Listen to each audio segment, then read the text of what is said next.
책을 읽다가 책을 쓰게 되고 책을 쓰니까 인생을 다시 쓰게 된 로고스원 대표 김견입니다. 여러분들에게 석박사 논문 빨리 그러나 잘 쓰는 노하우를 강의할 수 있게 되어서 감사하고요. 초청해 주신 차 교수님과 신 교수님에게도 감사드립니다. 자, 오늘 아무래도 저도 그렇지만 신학 논문 석박사 과정 하시는 분들은 교회 사역을 같이 하시잖아요. 사역과 학문과 또 그리고 가정 세 가지를 동시에 해야 되는 이들의 고단함이 있을 겁니다. 그럼에도 불구하고 논문을 또 써야 되는 현실도 있죠. 그래서 저는 지금 학문적인 이론적인 얘기보다는 구체적인 요즘 말로 하면 꿀팁들을 좀 알려드리도록 그렇게 하겠습니다. 그리고 좀 학문적인 얘기는 안 할 거고요. 구체적인 얘기를 할 텐데 제가 여러분들에게 석박사 과정 하기 전에 아니면 지금이라도 반드시 읽었으면 좋겠다고 생각하는 책들을 좀 소개하려고 합니다. 여기 생각을 넓혀주는 독서법, 이 책을 정말 반드시 읽어주시면 좋겠습니다. 독서법의 고전이고요. 학문하는 사람은 이 책에 나와 있는 독서법을 기억하시고 그대로 좀 읽으시면 좋겠습니다. 특별히 2부에 보면 분석 독서법이라고 나오는데요. 그 부분은 꼭 읽어주시고 3부는 건너가시면 되고요. 4부의 종합독서법도 한번 검토해 보시면 좋겠고요. 제가 앞으로 여기 나오는 분석 독서법에 기초한 독서법을 잠깐 얘기하도록 하겠습니다. 그리고요. 논문 쓰시는 분들은 반드시 이것도 좀 읽으시면 좋겠습니다. 움베르토 에코의 논문 잘 쓰는 방법이라는 책인데요. 이 책하고요.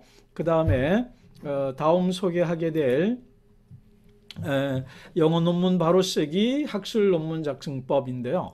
움베르토 에코 여러분 이름 들어보셨을 겁니다. 근데 아무래도 여러분에게 실제적인 도움되는 것은 아마 이것이라고 보고요.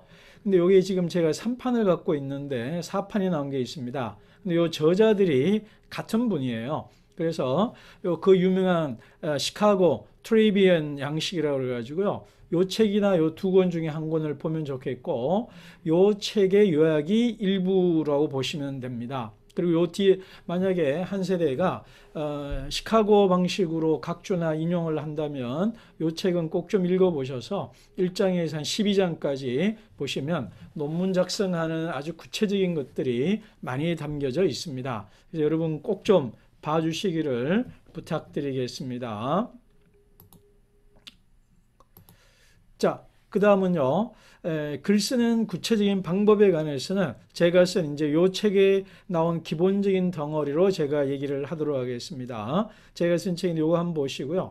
영어 글쓰기 기본 규칙 18개 말면 된다고 그러는데요. 이 책은 여러분 영문학 하거나 신문 방송 하시는 분들 이 책에 대한 얘기를 좀 많이 들었을 겁니다. 이건 정말 영어 글쓰기 바이블이라고 그러죠. 제가 보기에 논문 쓰는 사람들에게도 바이블이라고 해당할 만큼 정말 글 쓰는 것의 기본 요소들, 핵심들을 잘 적어놨습니다. 제가 나중에 가장 중요한 한 페이지만 제가 올려드릴 테니까 꼭 좀 그 부분만이라도 좀 유념해 주시면 좋겠습니다. 자, 논문 작성하기 전에 제가 보건대 첫째도 둘째도 셋째도 독서입니다. 정보입니다. 콘텐츠입니다. 이것이 안 돼 있으면 그 어떤 논문도 나오지가 않죠. 주제도 안 나오죠. 발상도 안 잡히고요. 아이디어나 그 다음에 목차도 안 잡히고요. 어떤 것도 쓸 수가 없습니다. 알지 못하면 쓰지 못합니다. 쓸 것이 있어야 쓰는 거거든요. 그래서 여러분 그 주제 잡은 분야에 있어서 독서를 많이 해 두셔야만 논문을 잘 쓸 수가 있겠죠. 그래서 나중에 그리고 주제 잡는 법은 제가 넘어가도록 하겠습니다. 아마 여러분들 이미 주제 잡았을 거라고 보는데요. 제가 넘어가겠습니다. 그 다음에 목차 구성 능력인데요. 여러분이 목차 구성 능력이 얼마나 중요한지는 아마 보시면 알겠지만 출판사 편집자들이나 교수님들이 제일 먼저 목차를 보거든요. 그래서 목차를 보면 이 친구가 이 논문을 쓸만하겠다, 그렇지 못하겠다를 판단할 수 있습니다. 그래서 목차 구성 능력은 제가 보기에 요 독서에서 온다, 기본적으로. 그래서 많이 읽으시라. 그 다음 주제 잡는 것도 관련됐고요. 그 다음 제 샘플을 한번 보여드릴까요? 제가 존 요도에 대한 사회윤리학자죠. 처음에는 이렇게 아이디어를 잡았다가요. 이렇게 포스트라는 단어로 쭉 썼다가 나중에 이렇게 바꾸었습니다. 이렇게 여러분 목차들을 뭘로 쓸까? 챕터 구성을 계속 해보세요. 그리고 제가 각 분량 800매고 사진 요구, 그리고 각 부마다 몇 매씩 쓴다. 각 챕터는 온고지 80에서 100매 쓴다. 그죠? 이런 식으로 매월 100매 쓰기 이런 식으로 다 해놨었죠. 그 다음에 생애를 쓴 다음에 그리스도론, 교회론, 종말론, 뭐 평화주의 이런 식으로 성서론, 기독론, 종말 이런 식으로 좀 더 체계화됐거든요. 그래서 여러분 이런 바인더라든가 이런 것들을 장만해서 내 아이디어들을 계속 적으시면서 목차를 이렇게 잡을까 어떻게 잡을까를 고민을 하셔야 됩니다. 자, 그 다음에 논문 주제 잡는 규칙은요. 움베르토 에코 책 28쪽에 보시면 4가지 규칙이라고 그래놓고 각 주에 5가지로 지도교수를 넣어놨습니다. 그러니까 내 관심 분야가 있어야 되고요. 자료가 충분해야 된다는 거죠. 사실은 우리 논문 쓸 때 자료가 너무 많아도 안 되고요. 안 좋고요. 너무 적어도 안 좋거든요. 그래서 어느 정도 그래도 기본적인 자료가 충분해야 된다는 거고 그 자료를 소화할 수 있는 능력이 있어야 되겠죠. 그리고 내 관심과 요 사실 1번과 4번은 좀 비슷하다고 볼 수 있는데요. 내가 소화할 수 있는 내 경험, 내가 그런 경험이 중요하다고 움베르토 에코가 말하는데 요 1, 4번은 좀 비슷하다고 관심뿐만 아니라 능력과 경험치가 있어야 된다는 거고요. 지도교수를 잘 만나야 되겠죠. 그리고 지도교수와 밀당을 한다고 그래야 되겠죠. 협상을 해서 지도교수가 원하는 것과 그리고 내가 쓸 수 있는 능력이 서로 일치해야만 좋은 논문을 쓸 수가 있습니다. 그리고 논문 주제를 선정할 때에 우리가 유념해야 될 것들 중에 하나가 외국어 능력입니다. 그러니까 내가 전공하는 분야에 따라서 그 1차 언어를 독해할 수 있는 능력이 기본적으로 필요합니다. 그러자면은 예컨대 성서신학 하시는 분들은 뭐 기본적으로 히브리어, 헬라어는 해놔야 되겠죠. 그 다음에 역사신학이나 조신학을 하시는 분들로 본다면 예를 들면은 독일 신학, 뭐 바르트든 뭐 루터든 이런 분을 다룬다면 독일어는 기본적으로 해야 되겠죠. 그 다음에 만약에 아우구스티누스, 성 어거스틴을 전공하겠다. 그럼 당연히 라틴은 해야 합니다. 그러나 또 미국에 있는 신학자들이라면 또 영어는 기본적으로 해야 되겠죠. 그래서 내가 주제를 선정할 때 내가 1차 언어를 독해할 능력이 있느냐 없느냐도 중요합니다.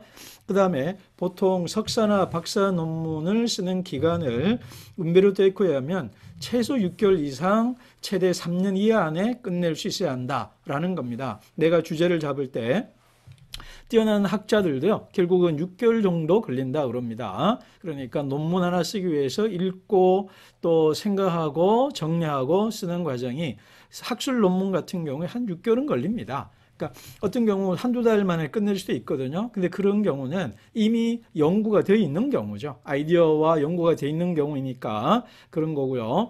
그리고 또 이제 박사 논문 같은 경우에는 콜서 끝나기 전에 이미 프로포절이나 프로스펙투스를 내죠. 그런 다음에 한 3년 안에 끝낼 수 있는 끝내라는 거고 시간적으로 그 다음에 끝낼 수 있는 주제를 선정하라. 뭐 이런 얘기들이 됩니다. 그리고 아무래도 우리는 사역도 해야 되지만 그 이후도 생각을 해야 되죠. 그래서 내가 목회자로서 사역과 관련된 주제에 잡으면 좋고 그 이후에 연구 경력이나 이런 것도 고려해서 잡으셔야 할 겁니다. 자, 그 다음 이제부터 이제 들어가겠습니다. 네, 글을 쓰는 논문을 주제를 선정해서 쓰고 고치는 데까지 5단계가 필요한데요. 첫 번째 읽는 거고 읽고 메모하고 메모한 것을 따라서 개요를 작성하고 개요를 작성한 다음에 이제 그것을 쓰고 쓴 다음에 고치고 하는 요 5가지 그 단계가 소요됩니다. 이것이 제가 이제 글 쓰는 그리스도인에서 해놓은 건데요. 제가 요 하나하나에 따라서 여러분이 논문을 쓸 때 이렇게 읽고 메모하고 개요를 작성하고 쓸 때 뭘 유념하고 그리고 어떻게 고쳐야 되는가를 구체적인 방법들을 알려드리도록 하겠습니다. 첫 번째는요, 먼저 독서죠. 이건 앞에서 말씀드렸습니다. 독서가 너무 중요하죠. 그래서 독서할 때 여러분 논문 쓸 때는 중요한 자료와 덜 중요한 자료를 구분하는 것은 필요합니다. 어느 것이 프라이머리 소스인지 세컨더리 소스인지 그 구분할 수 있어야 되고요. 그걸 구분하지 못한다면 어찌됐든 선행 연구나 그 다음에 그 분야에 대한 공부가 안 돼 있다 이렇게 봐야 되겠죠. 그런 다음에 중요한 1차 자료는 두세 번 정도 읽으셔야 됩니다. 그러니까 1차 자료를 두 번, 세 번, 네 번 읽으시고 읽으면서 끝내지 마시고 거기에 대한 내 코멘트나 내 생각과 해석을 꼭 덧붙여 놓으셔야만 그것이 글을 쓸 때에 너무너무 유용합니다. 자, 제가 나중에 또 설명드릴게요. 그리고 책을 읽을 때 밑줄을 긋고 표시하며 읽으라 되어 있습니다. 저기 이제 제 나름대로 하는 방법인데요. 이건 모티머 에들러의 생각을 넓혀주는 독서법에 나오는 분석 독서법에 따른 독서 방법이기도 합니다. 자, 그 방법대로 한번 제가 읽었던 샘플들을 여러분에게 나중에 이제 보여드리겠습니다. 그래서 자, 열심히 읽고 그 옆에다가 표시하고 그 다음에 메모를 하시라는 겁니다. 그래서 독서 카드를 작성해야 되느냐 말아야 되느냐에 대해서 상반된 두 입장이 있습니다. 움베르토 에코의 경우는요, 독서 카드를 작성하라고 강력하게 주장하고요. 에코 책에 보면 독서 카드 작성하는 방법이 잘 나와 있습니다. 그런데 부스와 칼럼, 시카고 트리비언 그 매뉴얼에 따르면 그렇게 하는 사람이 많지 않고 이 세 명, 부스 칼럼하고 또 한 명의 저자가 있는데요. 세 명의 저자도 독서 카드를 작성 잘 안 한다는 거죠. 왜냐하면 그 조그만 카드에 자기 생각을 다 쓰는데 이게 한계가 있다라는 거예요. 요즘 보니까 엔드노트를 써서 하시는 분들도 있더라고요. 그래서 이 부스와 칼럼 같은 경우에 스토리보드라고 그러기도 하고요. 좀 노트나 자기들만의 공책 같은 거를 만들어서 한다고 그래요. 그래서 저 같은 경우도 그렇게 하고 있었거든요. 그래서 제가 실제로 한번 보여드리도록 그렇게 하겠습니다. 저 같은 경우에 책에다가 메모하는 방식입니다. 그러니까 따로 만들기 전에 내가 책이나 논문을 읽으면서 여백들이 있잖아요. 그 여백에다가 요약을 해놓고 내 생각을 써놓으라는 겁니다. 그러면 되거든요. 근데 이제 논문을 하나 봅시다. 학술 논문 하나 쓴다면요, 단행본 20권까지 아닙니다. 이미 읽어놓은 자료들이 있고요. 그 논문 쓰는 데서 집중적으로 필요한 단행본은요, 5권에서 10권, 20권까지 가지는 않습니다. 그러니까 그 책에다가 메모해 놓은 것이 있을 거 아니에요. 밑줄 그거 표시하고 메모하고 내 생각을 더해놓고 또 비판을 해놓고 이거는 동의한다. 왜냐하면 요런 면에서 참 좋은 생각이다. 동의한다. 근데 이 부분은 이런 점에서 동의할 수 없다. 비판한다. 반대한다. 이렇게 메모했단 말이에요. 그러면 그것들이 논문을 쓸 때 고스란히 쓸 수 있습니다. 이것이 제가 여러분에 드릴 수 있는 개꿀팁 중에 하나가 될 겁니다. 그러니까 내가 쓰는 한 챕터 논문에 선행 또는 관련된 논문이 단행본이 10권 정도고요. 논문 같은 경우에 저도 쓰고 다른 분들 봐도 10개에서 20개 안쪽입니다. 그러니까 거기에다가 다 메모를 해두라는 겁니다. 그러면 논문 쓰는데 움베르토 에코가 말한 것처럼 독서 카드까지는 안 가더라도 유용할 수 있다라고 현실 얘기이기도 하고요. 자, 이거 제가 존 요도의 예수의 정착이라는 영어원서 읽었던 것들인데요. 여기 보면 연필로 빨간 볼펜으로 또 형광펜으로 이렇게 표시해 놓고요. 여기서 요 정도 내용이 뭐다라는 것들을 다 요약 메모를 해놨습니다. 여러분 아무래도 영어는 아무리 해도 저는 제 실력의 한계이기도 하겠지만 그냥 까만 건 글씨고 흰 거는 그냥 백지 여백입니다. 그래서 이렇게 표시를 해놔요. not a verbi라든가 중요한 데피니션 같은 경우에 이렇게 표시를 해놓습니다. one, the other, 네모 해놓고 제가 앞에 이제 세모, 동그라미, 네모, 그다음 밑줄 그런 표시 있다고 그러죠. 그런 식으로 해놓고 양옆에다 요약을 해놓으라는 겁니다. 그러면 나중에 책을 읽으면서 이제 요거를 추려서 스토리보드라든가 저는 이제 개요 노트가 있고요. 독서 카드를 작성할 때 요걸 그대로 옮기시면 되는 겁니다. 제가 한 페이지 더 보여드릴까요?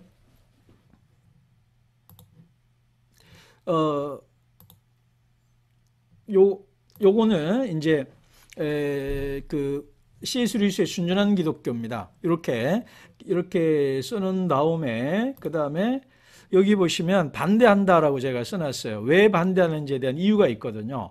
이 부분에 대해서 내 생각을 써놓는단 말입니다. 그러니까 이것들이 논문 쓸 때 그대로 활용할 수 있다는 거예요.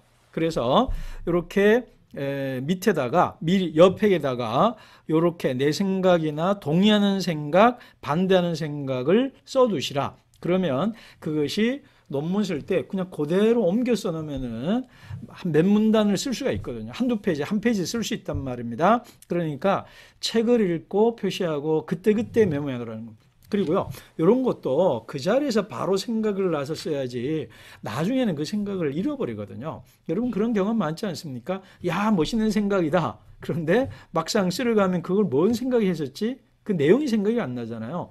내가 멋있는 생각을 했다라는 생각은 나고 무엇을 생각했는지는 기억나지 않을 때 정말 우리 답답하고 짜증나잖아요. 그러니까 그때그때 메모하라는 겁니다. 직결 처분하라는 겁니다. 즉각 써놓으면 그것이 나중에 논문 쓸 때 상당히 유용하니까 읽으면서 요약하고 메모해 두시라는 겁니다. 표시해 두고 메모해 두라. 그러면 그것이 논문 쓸 때 유용하다라는 겁니다.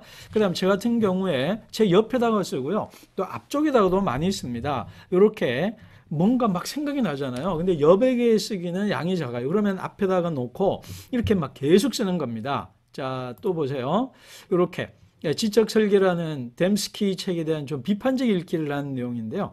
이 책에 대해서 동의하는 점, 비판하는 점들을 아까 고통의 문제에서 좀 부적절할 것이다 라고 제가 이렇게 쭉 길게 메모를 해놨단 말입니다. 이것들을 나중에 이 책을 예를 들면 논문 쓸 때 이 책을 인용을 요약을 해주면서 내 생각에 대한 이 책에 대한 비평을 해야 되잖아요.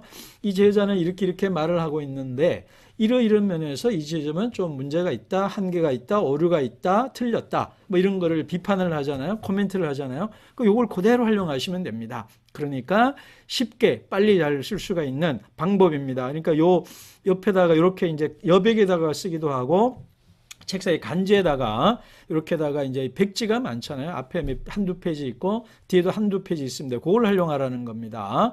여기도 이제 이렇게 이런 것들 제가 메모들을 쭉 해놨다는 글을 활용하시면 되겠다. 그 다음 요거는요 한 장에 정리하는 겁니다. 여러분 책 한 페이지를 읽거나 그 다음에 읽었을 때 책 앞쪽에다가요 이렇게 53쪽에 요거는 리차드 파커 팔머의 가르침과 배움의 영성인데요. 119쪽, 132쪽 진리는 공동체적이다, 진리는 인격적이다. 뭐 이런 식으로 독서의 글쓰기, 아바 펠리스 이야기 뭐 이런 식으로 해놨단 말이에요. 그러면 순종과 듣기, 그죠? 듣는다는 것과 순종한다는 것이 라틴어가 어원이 같다는 거예요. 라틴어 어원이. 그래서 이런 정보나 지식을 이 책에서 정말 써먹을 것들을 이 앞에다가 이렇게 정리를 해 놓으시면은 나중에 이것만 보고도 논문 쓰거나 글을 쓸 때 바로바로 활용할 수 있습니다. 그래서 밑줄 끄고 표시하고요. 여백에 많이 써 놓으시라. 그 다음에 여백에 많이 쓰기도 하고 또 빈 종이들이 있잖아요. 책에. 그럼 거기다가 다 써 놓으시라는 겁니다. 그러면 이것들이 논문 한 챕터 쓸 때 또 학술 논문 하나 쓸 때에 관계된 책 5권, 10권, 학술 논문 5개에서 20개 꺼내놓고 거기 있는 것들을 나중에 보여드릴 겁니다만 개요 노트에다 다 옮겨 쓰시면은 한결 쉽게 빨리 잘 쓸 수 있다는 겁니다. 그러니까 그냥 읽지 마시고요. 읽으면서 쓰면서 읽으시라는 겁니다. 우리는 쓰는 사람이잖아요. 쓰는 사람은 읽고 쓰는 것이 아니라 읽으면서 써야 되고요. 쓰면서 읽어야 되거든요. 그러니까 읽으면서 써야 되는 겁니다. 그래야만 빨리 잘 쓸 수 있다는 겁니다. 꼭 기억하시고요. 이거 나중에 제가 한번 마지막에 강조하도록 하겠습니다. 이번에는요. 자, 읽었잖아요. 읽기만 하는 것이 아니라 메모하고 표시하면서 생각을 쓰면서 읽었다라고 그랬죠. 그러면 그것들이 책이나 논문 여러 군데 이렇게 흩어져 있잖아요. 그 흩어져 있는 것들을 모아줘야 되거든요. 그래서 그거를 독서 노트다 또는 이렇게 메모해 놓은 것들을 이제 하나로 모아놔야 되거든요. 제가 실제로 했던 것들을 샘플로 좀 보여드릴게요. 그러면 보시면 여러분들이 좀 이해가 될 거고요. 제가 앞에 말씀드렸죠. 개요 작성, 목차를 구성하는 능력. 박사 논문 같은 경우에 목차를 어떻게 잡느냐를 보면 아, 이 사람이 이 분야를 연구할 만하다. 또 아는구나. 이 정도는 아니다. 목차 구성이 잘못됐다 이런다고 그랬죠. 그럼 우리 교수님과 상의하시고 각 전공 분야에 따라 다를 건데요. 제가 구체적으로 한 챕터 한 챕터를 쓸 때 어떻게 메모한 것들을 개요 노트와 작성화해서 쓸 수 있는가 하는 제 샘플을 여러분의 실제 보여드리도록 그렇게 하겠습니다. 자, 요거는요, 요번에 우리 3월에 2021년 3월 마지막에 출간된 저의 논문입니다. 그리고 요거는요, 제가 확인해 보니까 2011년도에 썼던 글입니다. 2011년도에 썼다가 묵혀뒀다가 이번에 논문으로 정리해낸 거라서 요걸 실제 샘플로 좀 보여드릴게요.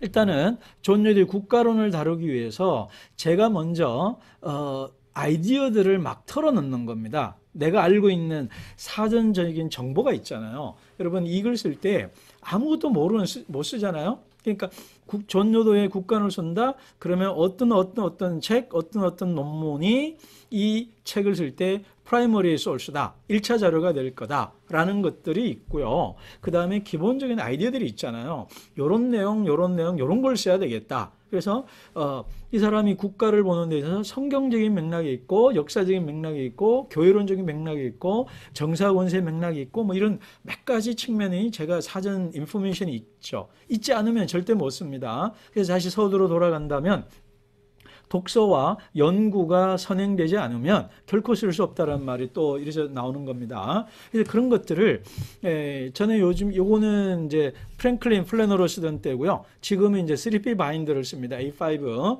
그래서 바인더형을 좀 쓰시면 좋습니다. 그래야 넣고 빼고 할 수 있거든요. 그래서 아이디어를 넣은 것을 가지고 여기다가 넣을 수 있고 넣었던 것을 다시 뒤로 빼고 앞으로 넣을 수가 있거든요. 그래서 저는 우리 글쓰기 학교하는 분들에게 이런 바인더형 노트를 반드시 구입해라 라고 얘기를 하고요. 3P 바인더를 권하는데 여기 보면 요도의 논문 요것이 무지 중요하다. 그 다음 하워스 책, 그 다음에 포인트, 정치 참여 어떻게 할 거냐, 정서의 건세 쓰고 리차드 마우 책을 인용하고 요 밑에 보면 크리스찬 위트니스 투 더 스테이트라는 책, 제가 번역한 책인데요. 뭐 그런 것들을 인용하고 칼 바르트의 책도 좀 인용해라. 뭐 이런 식으로. 그러니까 내가 알고 있는 거. 그 다음에 크로스안의 책, 호슬리의 책, 칼빈의 기독교 강요의 국가에 대해서 다룬 부분을 좀 활용을 해라 라는 것들을 머릿속에 이렇게 있는 것들을 이렇게 쭉쭉 막 그냥 두서없이 요거를 브레인스토밍 한다 생각하시면 됩니다. 브레인스토밍. 그래서 그냥 마구마구 써놓으시라는 겁니다. 아이디어들을. 그러니까 어쩌면 두서없이 뒤죽박죽이라도 괜찮습니다. 막 써놓고요. 그런 다음에 제가 이제 여기서부터 한 것들은 중요한 깅그리치라는 사람이 쓴 논문에 141, 142쪽에 이런 내용이 있다. 그죠? 그 다음에 RP, 로열 프리스트후드라는 책에 이런 내용이 있다고 이제 제가 이미 읽었잖아요. 그 다음 바디 폴리틱스라는 책에 78쪽에 보면 이런 내용이 있다고 이제 막 옮겨 적기 시작하는 겁니다. 그 다음 여기 보면 또 구하거나 읽을 책, 로마 13장과 계시록 13장을 어떻게 해야 되냐, 다뤄야 될 주제가 뭐냐, 그죠? 국가를 어떻게 볼 거냐, 정사권세, 교회와의 관계, 뭐 이런 얘기들. 닿는 말에서 뭐를 할까, 제재도의는 뭘까, 이런 걸 써야 되겠다. 그다음 앞 챕터와 연결을 해라. 뭐 이런 개혁파와 아나리스 차이를 어떻게 할 거냐, 어떤 책을 찾아서 읽고 어떤 책을 좀 주로 읽을까, 여는 말, 국가에 대한 일화, 뭐 이런 식으로 소제목을 계속 잡아놓죠. 그래서 이런 식으로 계속 이제 메모를 하라는 겁니다. 그 다음에 이제 메인 텍스트를 뭘로 할까 이렇게도 써져 있네요. 그래서 뭐 제자도 그리스도의 정치적 책임, 또 제가 보는 요 책 두 권이 제가 번역한 건데 이런 것들, 예수의 정치와 이런 책들을 주로 해라. 아까 제가 논문 쓸 때 1차 자료와 2차 자료 구분하는 것이 중요하다는 얘기를 했죠. 그 다음에 주제, 소목차, 제가 앞에서 목차 구성 능력이 중요하다고 그랬잖아요. 그러니까 이 목차 구성을 계속 하는 겁니다. 제가 이제 하면서 이 목차를 계속 아이디어를 넣고 빼고 합니다. 어떤 경우에 목차는 잡혀도요, 거기에 대한 컨텐츠가 없으면 빼거나 공부를 해서 넣거나 해야 되거든요. 그래서 그러니까 메인 텍스트가 뭐냐, 그 다음에 목차 구성을 계속 해나가고 또 어떤 자료를 넣을 것인지를 읽은 책을 여기다 넣는 겁니다. 그런다 보면 제자도 그리스도의 정치 책임이라는 책의 요약을 33쪽에 이런 내용이 있고 46쪽, 56쪽에 이런 내용, 62, 70 이렇게 다 요약을 해놓은 겁니다. 이렇게 제자도. 그 다음에 이런 식으로 계속 요약을 쭉 해놓은 겁니다. 이거는 예수의 정치학이라는 책에서 요거 요약해 놓은 거고, 그 다음에 이렇게 요약을 계속 해 놓는 겁니다. 자, 그 다음 요것도 마찬가지입니다. 이렇게 요약을 해 놓고요. 또 중간에 여는 말로 제국과 신앙, 크로산의 글로 시작할까? 요지와 논지 설명하고 원고지 5에서 7매 정도 쓰라. 뭐 이런 식으로 계속 아이디어들을 놓고 요약하고 목차를 구성하고 이런 작업을 계속하는 겁니다. 그리고 어느 정도 끝났잖아요. 그럼 이제 소제목이, 이제 여기 소제목이라는 것이 제가 말씀드린 목차입니다. 목차가 구성이 된 겁니다. 그러면 이제 여는 말, 이 국가란 무엇인가, 로마 13장과 13장, 정사권세, 증언대 퇴거 이런 식으로 나온 거죠. 그러면서 계속 지금 확정된 건 아니고요. 이런 식으로 계속 이렇게, 그러니까 목차를 어떻게 잡을 거냐, 그리고 그 목차에 따라서 제목을 어떻게 잡을 거냐를 이제 계속 해놓는 겁니다. 여기 보면 이제 크리스찬 위트니스 투 더 스테이트라는 책을 또 요약해 놓는 내용이 또 있는 거죠. 그러니까 이런 식으로. 그 다음에 이제 한 주권 두 영역 이런 식으로 해서 요약을 한 거고요. 자, 이제 여기 한번 보십시오. 이제 여는 말입니다. 이게 뭐냐면 제가 앞에 이것저것, 그러니까 여는 말 여기도 쓰고 여기도 해놓은 게 따로 있잖아요. 뒤죽박죽으로. 그러면 이제 이 한 페이지를 만들어서 여는 말에 뭘 쓸 것인지를 여기다 다 집어넣는 겁니다. 여기다가. 그래서 자, 여는 말 여기다 다 집어넣고요. 그 다음 보실래요?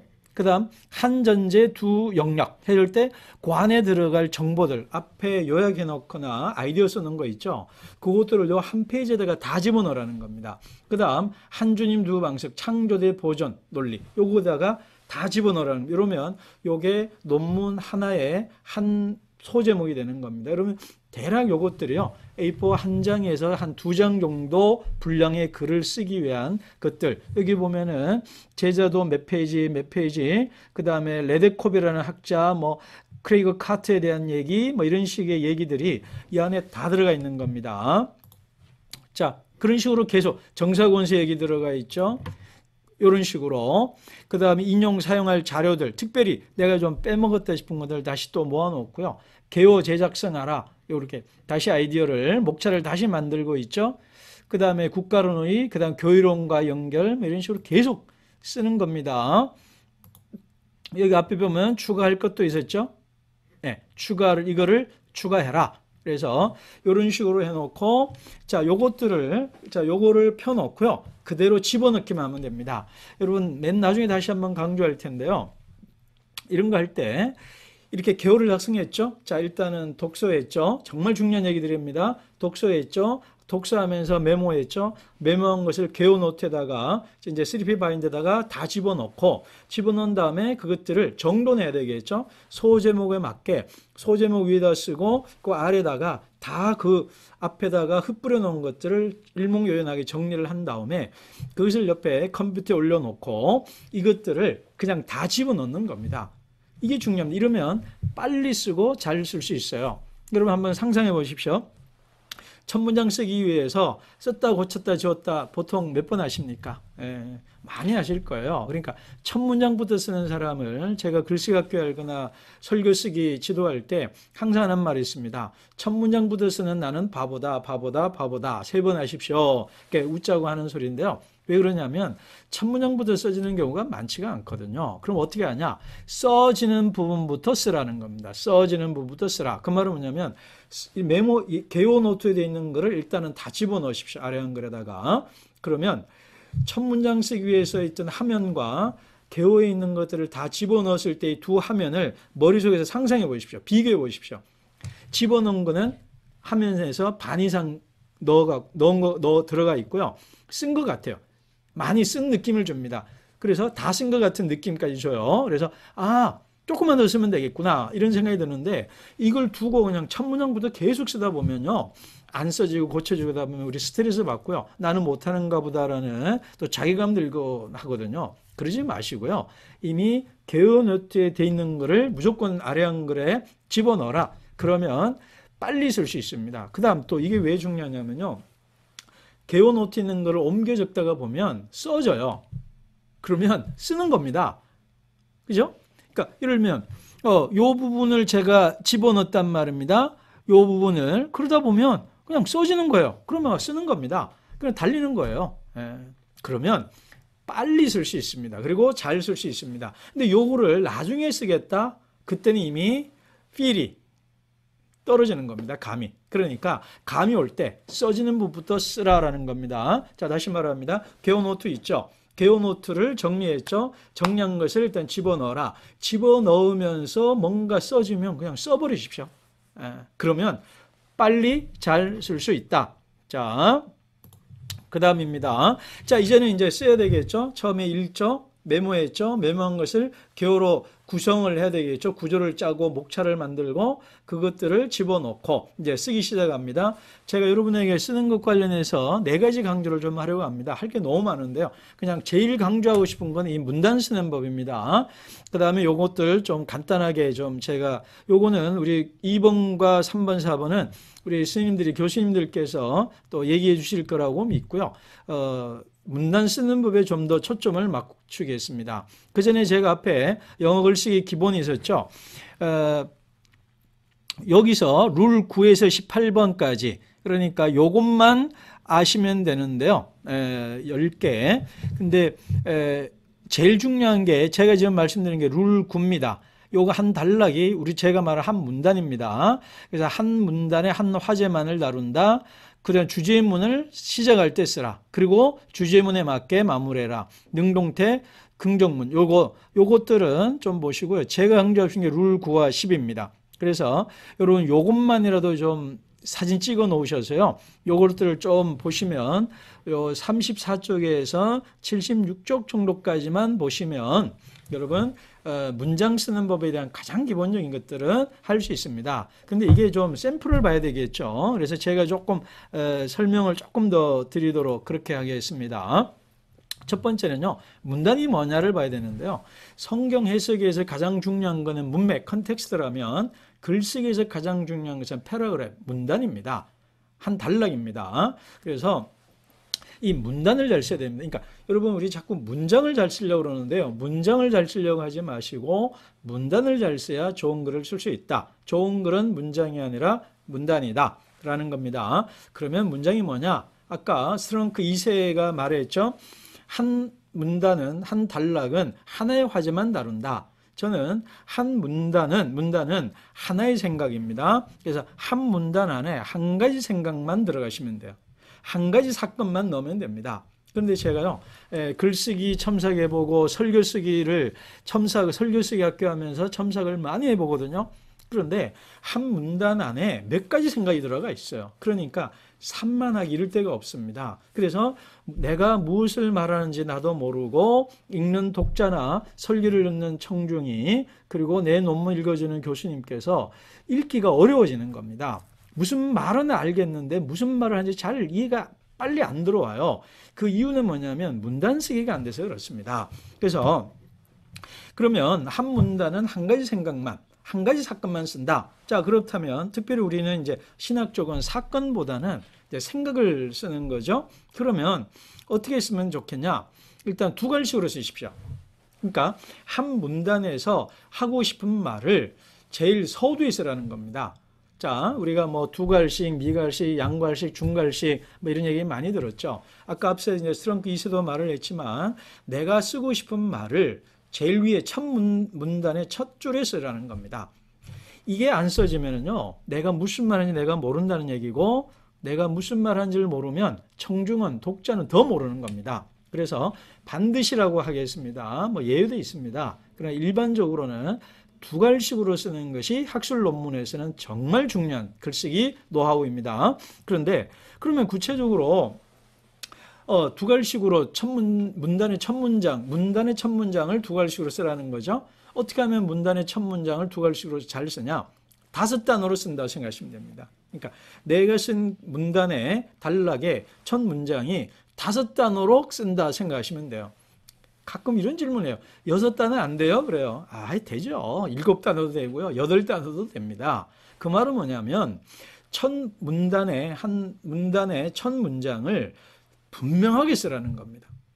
근데 막 한 문단이 한 줄이 2줄, 3줄 넘어가면 내가 무슨 말인지 잘 모르는 거예요. 그래서 2갈식으로 쓰고 5단어, 6단어 정도로 쓰라. 자, 그 다음 한 문단의 길이를 제가 말씀드릴게요.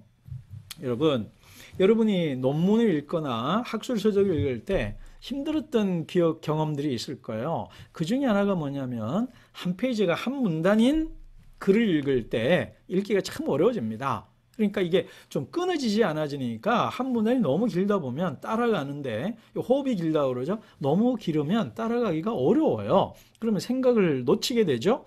그래서 역으로 한번 생각해 보십시오. 자, 여러분 책이 있습니다. 학술서적. 학술서적에 적어도 한 페이지가 한 중간에 들여쓰기가 돼 있는, 들여쓰기, 문단의 시작은 들여쓰기로 하죠. 그래서 들여쓰기가 최소한 2개, 그러니까 2문단 정도는 되면 좋겠잖아요. 그죠? 자, 그러면 한 페이지가 2문단 정도가 있다. 그러면 읽기가 쉽겠다라고 생각했죠. 자, 그러면 한 페이지가 원고지 얼마가 들어갈까요? 요즘은요, 예전과 달리 가독성을 이제 독이성이라고도 하고 가독성이라고 그러죠. 그래서 가독성을 높이기 위해서 요즘은 책 한 페이지, 또 이게 신국판 어디에 따라 다르지고 편집자에 다르지만 그냥 원고지 3매 정도가 한 페이지 들어간다, 이렇게 보시면 됩니다. 그러면 책 한 페이지가 원고지 3매다. 그러면 A4로 계산하면은 A4 한 장이 신명조 10포인트, 줄간격 160일 경우 20, 15, 15, 15, 30, 30인 경우 구매 조금 나오나 안 나오나 그래요. 그러면 A4 한 장은 3페이지 나온다 보시면 됩니다. 그러면 A4 한 장이 3페이지다. 그러면 그것이 책으로 나온다. 그러면 한 페이지당 2문단 정도가 나오면 좋겠다. 그러면 환원하면 A4 한 장은 5문단에서 6문단 정도 쓰시면 된다는 거예요. 그죠? 자, 이제 정리되나요? A4 한 장, 신명조 160, 줄간 10포인트 160인 경우에 A4 한 장에는 최소 5문단에서 한 7문단 사이, 학술적인 글은 그렇게 쓴다 생각하시면 돼요. 자, 그러면 A4 한 장 여러분 페이퍼 낸 것들 보시면 됩니다. 저 같은 경우에 대중적인 글은 문단을 좀 짧게 씁니다. 그래서 4에서 6줄로 되어 있는데요. 정확하면 4, 5줄에 더 가깝게 씁니다. 가끔 6줄도 나오지만 4, 5줄을 쓰고요. 그 다음에 학술적인 글쓰기는 5에서 7, 때로는 8줄도 가기도 합니다. 인용을 많이 좀 해야 되고, 그러다 보니까 5에서 한 7줄 정도 쓰는 것을 제 기준으로 삼고 글을 쓰고 있습니다. 그래서 여러분 역설료로 보면 되거든요. 그래서 한 문단을 한 5에서 7줄 정도 쓴다. 이 감을 갖고 쓰면 되고요. 그런 다음에 엔터 쳐주시면 되겠다라는 겁니다. 자, 그 다음 서론 쓰는 법. 여러분 서론은 2번 쓰는 겁니다. 쓰기 전에 한 번 쓰고요. 다 쓴 다음에 한 번 쓰는 겁니다. 첫 번째 쓰기 전 서론은 작업을 위한 서론입니다. 그러니까 쓰기 전에 로드맵처럼 대략 한 번은 써놓은 다음에요. 여러분 서론을 깔끔하고 완벽하게 완성하겠다는 생각을 버리셔야 됩니다. 그 생각이 여러분 논문 쓰는데 장애가 돼요. 큰 걸림돌입니다. 그러니까 서론은요, 러프하게 대략 거칠게 이런 식으로 나는 논문을 쓰겠다라는 것을 쓰고 다 쓴 다음에 본론과 결론 쓴 다음에 다시 맨 마지막에 쓰는 겁니다.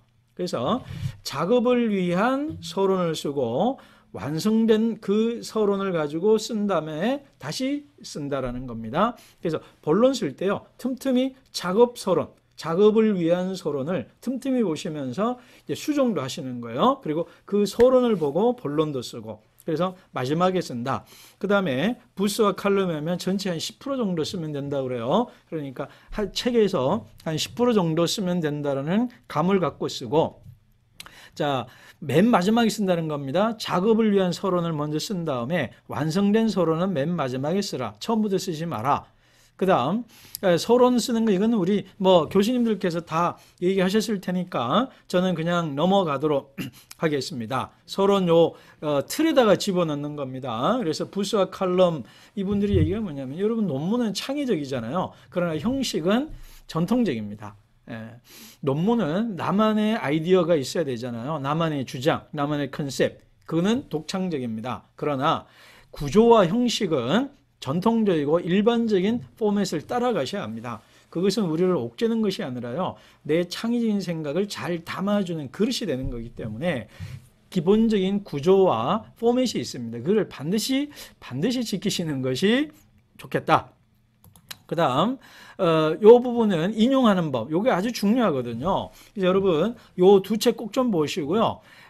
인용을 어떻게 할 거냐, 요 부분 요거 좀 보시면, 그러니까 표절을 하지 않고 인용하는 법입니다. 그 다음 요 부스 외 학술 논문 작성법 3판에 보시면 어떤 게 요약을 해야 되고 인용을 해야 되고 풀어서 해야 되는가, 이게 다 나와 있어요. 그리고 에코 책을 보면 이렇게 하면 단순 요약이고 이렇게 하면 어색한 인용이고 이렇게 하면 잘 인용한 거다, 요거는 표절에 가까운 인용이다, 이런 것들이 다 그 샘플을 보여놨어요. 요 두 책에 요 제가 인용해 준 페이지를 찾아 읽어보시면 어떻게 하면 인용을 하고 풀어 쓰고 요약을 잘 하는가, 이런 것들이 나와 있습니다. 아마 이게 여러분들에게 아주 중요한 부분일 텐데 이런 것들은 대가를 글들을 보시면 도움이 될 것 같습니다. 이 부분을 꼭 좀 보시면 좋겠고요. 결론 쓰는 법, 요약, 지금까지 했던 내용을 요약을 하고, 그러므로 그 요약한 것이 어떤 가치가 지닌지를 쓰고, 남아있는 과제, 그래도 앞으로 풀어야 될 문제들, 요것들을 하는 건데요. 요것들은 교수님들하고 아까 앞에 책들을 좀 참조하시면 되겠습니다. 자, 이제 마지막으로 이제 태고하는 겁니다. 정리할까요? 먼저 읽었죠? 읽기 전에 이미 여러분 그 논문 주제나 발상, 또 연구 자료 조사하는 방법, 뭐 이런 것들은 제가 하지 않았습니다. 그래서 일단은 아이디어가 있고 주제가 있고 선행된 자료가 있다고 생각했을 때 이제 읽어야 되죠. 그러니까 읽으면서 메모하시고, 그죠? 쓰면서 읽으시고, 그리고 그 메모한 것들을 개요로 작성을 하시고 목차를 구성하시고, 그런 다음에 쓰고, 쓸 때 문단을 잘 쓰라는 얘기를 했습니다. 그 다음 두 번째 중요한 게 인용하는 겁니다. 그러니까 요약을 하고 풀어 쓰고 인용하는 것, 그런 테크니컬한 기술적인 측면은 제가 넘어갔는데 앞에 책 참조하시고요. 이번에는 그렇게 해서 다 썼다고 가정합시다. 이제는 이제 태고 단계가 남았습니다. 여러분, 좋은 글은 초고가 아니라 태고입니다. 초고를 잘 쓰려기보다는 태고를 잘해야 좋은 글이 되는 겁니다. 그래서 한번 속으로 따라 하십시오. 좋은 글은 초고가 아니라 태고다. 초고보다 태고를 잘해야 된다. 그렇지만 여러분, 초고가 있어야 태고가 있겠죠? 그러니까 초고를 최대한 빨리 쓰십시오. 그리고 생각한 것들을 다 쓰십시오. 그런 다음에 태고를 하면서 버릴 것 버리고 모자란 부분을 좀 넣어라 라는 겁니다. 그리고요, 제가 여기서 이제 쓰지는 않았습니다만 초고는 좀 더 많이 쓰시고요, 태고는 덜어내는 작업을 좀 하시면 됩니다. 그래서 저자들에 따라서 다른데요, 초고를 완성한 다음에 얼마 동안은 보지 말라 그래요. 소설가들은 한 달 뒤에 본다 뭐 이러죠. 그러니까 소설가에 따라 다릅니다. 스티븐 킹 같은 경우에 한 달 뒤에 본다 그러죠. 서랍에 넣어놓고. 그리고 이제 학술 논문 하나 정도야 뭐 한 일주일, 한 3, 4일은 아예 덮어뒀다가 잊어버렸다가 다시 한번 보면 처음 보는 것처럼 낯설게 보라는 겁니다. 내가 쓴 거를 낯설게 볼 때에 조금 내가 이거 내가 이렇게 썼어 하면서 고칠 수가 있거든요. 낯설게 하기로. 그래서 좀 책이다, 박사학위 논문 전체 풀 스크립트는 좀 어느 정도 좀 뜸을 들인다, 그리고 낯설게 하기를 한 다음에 보라. 근데요, 제가 아주 선호하는 방식은 동료들에게 보여주는 겁니다. 이게 가장 좋아요. 죽었다 깨어나도 내가 쓴 거를 단점과 장점이 잘 안 보여요.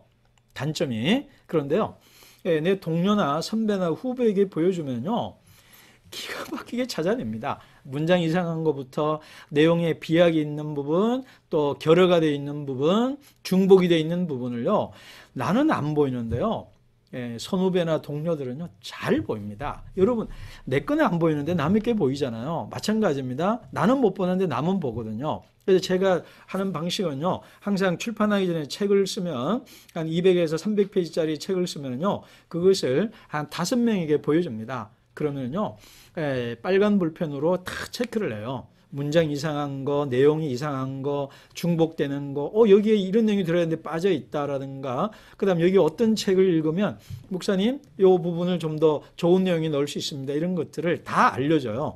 그러면 그것들 5개를 쭉 놓으면요, 제 논문이나 제 책의 허점과 장점, 빈점, 이게 다 보여요. 그래서 믿을 만한 인격적 관계와 신뢰된 사람과 해야 됩니다. 그럴 때 너무 막 나를 자괴감 느끼게 해주는 선후배나 동료가 아니라 건설적인 제안을 해주고 비평을 해줄 수 있는 이 커뮤니티가 형성이 되어 있어야 합니다. 사실 학문은요, 개인이 하는 것이 아니고 학문은요, 공동체 안에서 하는 거거든요. 그래서 아까 파커 팔머의 진리는 인격적이고 공동체적이다 이런 얘기를 그 책에서 했는데, 그래서 사실 학문은 공동체입니다. 그래서 쓰기 전에부터 이제 서로 토론하고 내 프로포저를 보고 프로스펙투스를 보고 서로 토론해 줄 수 있는 동료가 있으면 좋습니다. 그런 다음에 교수님도 계시고요. 그래서 교수님도 계시고 또 선후배가 있으면, 커뮤니티가 있으면 여러분 글이 너무 좋고요. 그래서 완성된 논문을 반드시 내가 태고를 많이 하시라. 그래서 저 같은 경우에는요, 단행본 책 250페이지에 300절에는 적어도 출력한 것을 5번 정도 봅니다. 5번 정도. 그리고 또 5명에게 보여줘서 보면은요, 정말 완성도가 높아집니다. 자, 그러면 구체적 방법 알려드리는, 일단 출력해서 읽으십시오. 컴퓨터 화면으로 보는 것과 종이로 출력한 것이 천양지차입니다. 하늘과 땅 차이입니다. 그래서 반드시 종이로 출력해서 읽으시고요. 눈으로 보지 마시고요. 저는 항상 태고할 때 볼펜, 샤프를 들고요. 밑줄을 그으면서 머릿속으로 중얼중얼 그립니다. 구체적 입으로 읽지는 않아도요. 소리 내서 읽기도 하지만, 그러니까 머릿속으로 소리 내서 읽어요. 소리 내서. 그러면 여러분 문장을 고칠 때요. 눈으로는 괜찮은 문장인데 입으로 읽었을 때 이 입에 턱턱 걸리면 안 좋은 문장입니다. 고쳐야 되는 문장입니다. 그래서 입으로 반드시 읽어보시라 라는 거고요. 제가 반복하라는 책 한 권 같은 경우 한 5번 정도 출력해서 태고하고 태고한 것을 집어넣으면서 고치고 그걸 한 5번 정도의 과정을 거친다고 그랬죠. 그런 다음에 그것을 5명에게 동료들에게 보내서 태고를 첨삭을 받고 그것을 다시 고치는 작업을 통해서 완성짓는다. 그래서 여러분들의 논문도 그렇게 하시면 완성도가 많이 좋아집니다. 그러니까 초고를 빨리 끝내야 되겠죠. 자, 그 다음 태고할 때 일관성 유지하는지를 봐야 됩니다. 그러니까 앞부분에서 주장한 것과 뒷부분에 주장한 것이 상반되면 안 되겠죠. 그러면 모순이 되면 안 되죠. 그 다음에 중복 반복하는 거를 정리하시고, 근데 빠진 걸, 그러니까 중복된 거를 덜어내고 빠진 것은 채워놓고 불필요한 단어나 문장 없애고, 그리고 태고의 원칙은요 좀 줄인다고 하셔야 됩니다. 근데 가끔 정말 중요한 챕터가 빠졌다, 교수님들이 그런 경우는 다르죠. 그러면 이미 목차 구성 능력이 문제가 있었던 거겠죠. 그러니까 목차 구성 능력을 제대로 된 상태에서 썼다라면 줄이는다고 생각하고 쓰셔야 됩니다. 제가 이제 하박국 고통을 노래하다는 책을 쓸 때 늘렸다가 낭패를 경험했습니다. 너무 무거워지는 거예요. 그러니까 이게 지방이라고 보셔야 됩니다. 그래서 불필요한 지방이었는데요. 그래서 한 10% 이상 30페이지 정도 덜어냈습니다. 그렇게 했을 때 좋아지더라고요. 자, 그래서 태고할 때는 좀 줄인다 컨셉으로 하시라. 자, 그 다음 고칠 때 주술 불일치, 이건 뭐 말할 필요도 없죠. 맞춤법 띄어쓰기, 이런 거는요, 여러분 아래 한글에서 F8 아시죠? F8를 누르면 맞춤법 띄어쓰기를 제가 보건대 한 80배에서 90%는 좀 과한가요? 한 80% 이상은 맞춤법이나 띄어쓰기를 잡아줍니다. 그리고 이제 전문 용어들은 못 잡아줍니다. 신학의 전문 용어들은. 근데 그냥 그런 거는 뭐 넘어가면 되고요. 그런 것 빼고는 웬만한 맞춤법 띄어쓰기는 한 80에서 90% 이상 잡아줍니다. 가끔 몸 하는 듯 이걸 좀 못 맞춰요. 그런 것들 거의 다 고쳐줄 수가 있습니다. 그 다음에요, 제가 아까 말씀 안 드린 문단 쓰기 할 때 여러분 정말 고쳐야 될 게 뭐냐면요, 한 문장이 3줄에서 4줄인 경우는 무조건 끊으십시오. 예, 단문까지 안 써도 되니까 2줄 넘어가지 않게 쓰십시오. 3줄 넘어가면요, 이건 정말 긴 문장입니다. 책으로 나왔을 때, 박사 학위 논문으로 나왔을 때 너무 길어요. 그러니까 3줄 넘어가면 일단 끊는다, 이 생각을 하시고 태고할 때 보시면 되고요. 그 다음에 이제 문장 고칠 때, 여러분 좋은 문장을 쓰는 방법은요, 나쁜 문장 안 쓰는 겁니다.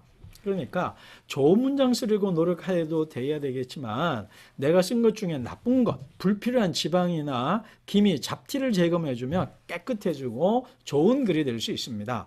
자, 그랬을 때 제가 가장 강조한 건 뭐냐면 우리말로는 수로, 서술어 부분, 이 단출하게 하라는 거예요. 우리 한국말은 서론이 길다 그러죠. 그다음 뜻이 뭐예요?